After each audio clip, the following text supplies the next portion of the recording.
the 90s, and with it came loose clothing, high-top fades, wallet chains, oil fires, Furby, souvenir chunks of the Berlin Wall, paisley hats, and the close of Canada's Wonderland's inaugural decade.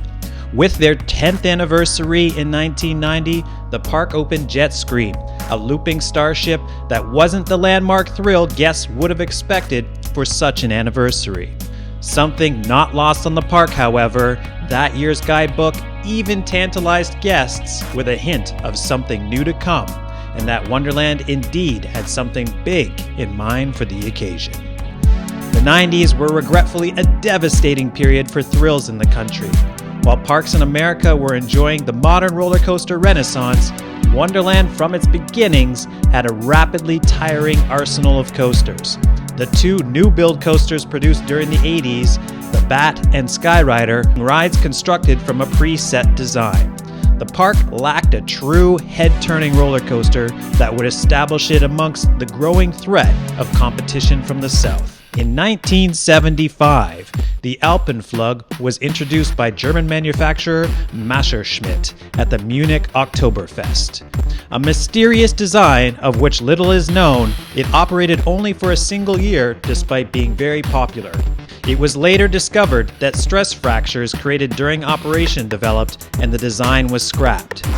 We're Arrow Dynamics, and while other manufacturers are content to coast along, Arrow continues to speed down the fast track that's advanced our coaster technology light years beyond anyone else. In fact, we've helped America's most exciting parks have record-breaking attendance for the past 20 years.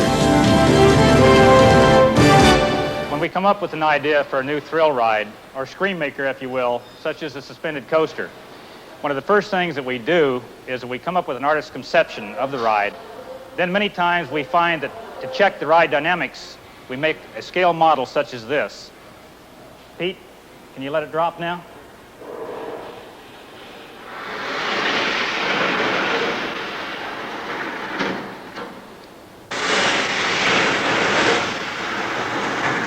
Years later, Arrowdynamics, the leading roller coaster manufacturer in America during the 80s, tackled the design themselves, with the interest in a permanent installation. The result in 1981, after 3 years of development, was the Bat at Kings Island. And while their sister park was dealing with the perils of this prototype and its own numerous structural and operational issues and delays, Wonderland was enjoying the period of its successful junior years.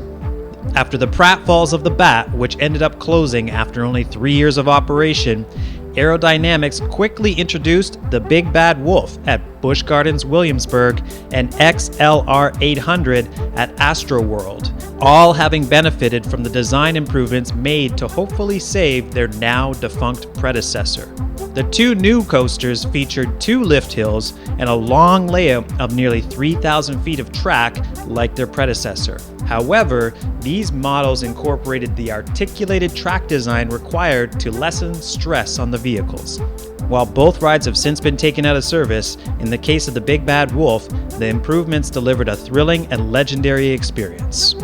The success of these new models led to a further 3 suspended coasters appearing in the late 1980s from Arrowdynamics in the form of Ninja at Magic Mountain, Iron Dragon at Cedar Point, and Vampire at Chessington World of Adventures, all of which still run today.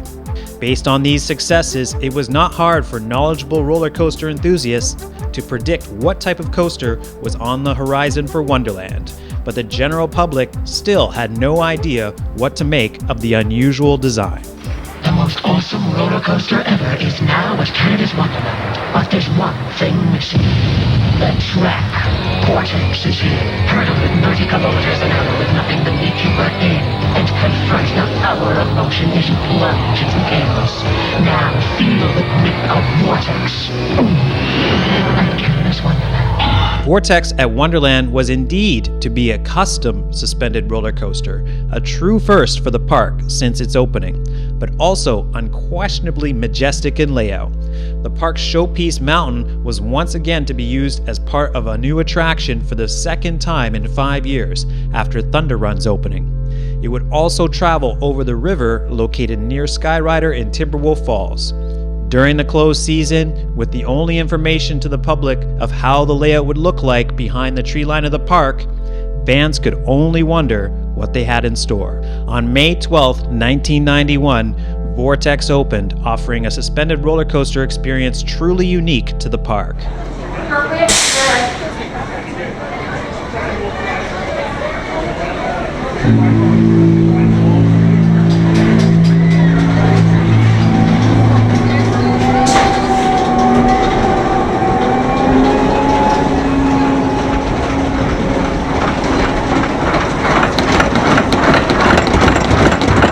The ride begins with a lift ascending Wonder Mountain directly at its back section, reaching 91 feet before leveling out slowly for a long and suspenseful turn to the right.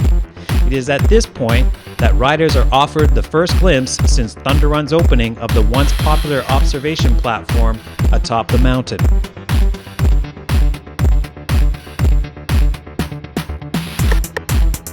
The train then picks up speed and plummets into its 85-foot drop.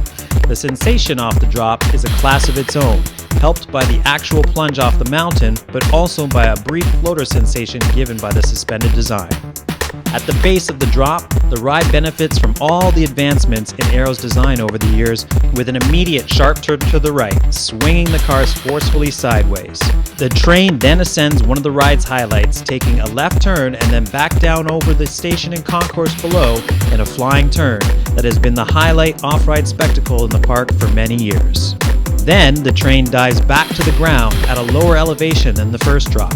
At this stage, the speed pressing riders into their seats before another even more jarring turn to the right, swinging riders along at its top speed of 55 miles per hour. Another hard turn to the left follows, the cars at this stage and throughout the second half of the course making full extended swings with each turn. A zigzag right and left leads riders to the helix placed over the water and precariously close to the surface. Coming out of this element, the train makes another zigzag pattern through the trees, this time with a slight airtime hill delivering a brief floater sensation before rising up into the brake run.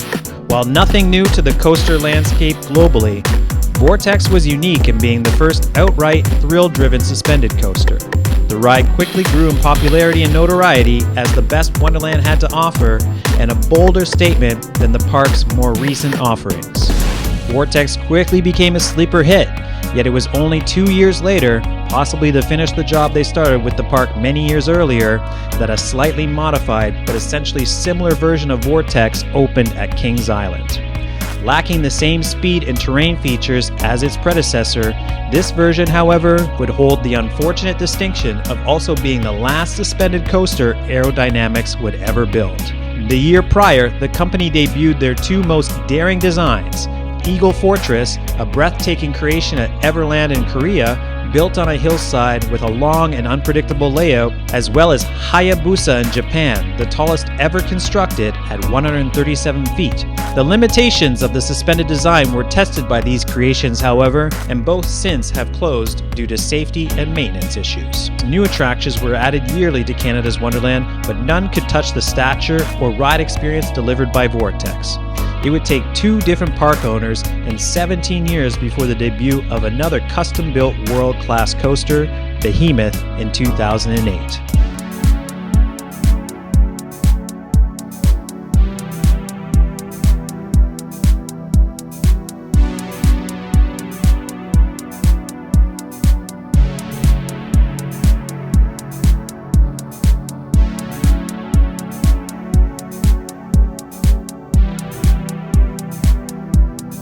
Recently, in 2019, with the introduction of Yukon Striker, a Bolliger and Mabillard dive coaster that towers over the once dominant Vortex, it too experienced changes.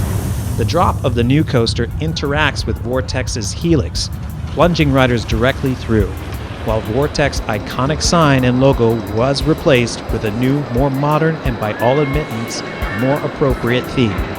No trace of the iconic Judas Priest-inspired original is known, but it is sorely missed. With 30 years of delivering what is arguably the best suspended coaster experience still available in the world, Vortex continues to be a favorite amongst Canada's Wonderland's visitors and enthusiasts. Only recently, in an exclusive fan event, the park confirmed its own admiration of and intent to keep operating their smooth ruby gem of a coaster. While many coaster creations of the 90s are in some cases thankfully long behind us, Vortex remains possibly the greatest statement aerodynamics ever made with its suspended design.